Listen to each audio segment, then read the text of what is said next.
Welcome to the Tech Egg. Don't get scrambled. Enjoy the video. In this video, I will explain how to study Science Class 10.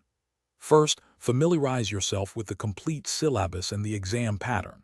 Knowing what to expect helps you prioritize topics effectively.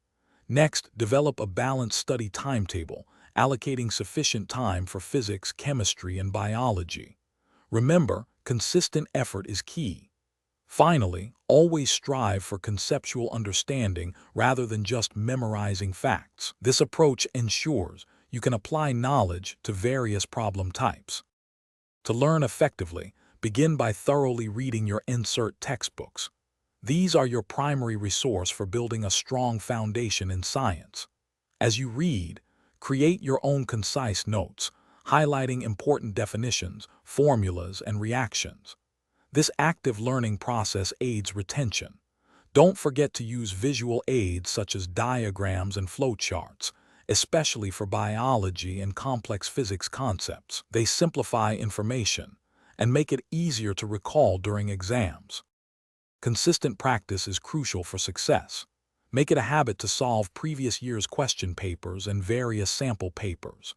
This helps you understand the question format and manage your time effectively. As you practice, identify your weak areas and dedicate extra study time to strengthen them.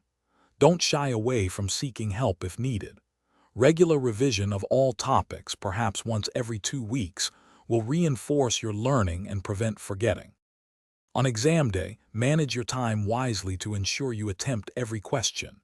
Read instructions carefully and allocate minutes per question based on marks.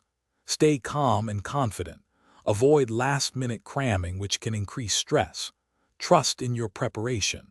Remember to check the description for a link to some fantastic leak-proof meal prep containers, along with other helpful deals. A well-nourished mind performs best, so plan your meals. Get adequate sleep before the exam for optimal performance. Thanks for watching. Consider subscribing if I helped unscramble your problems.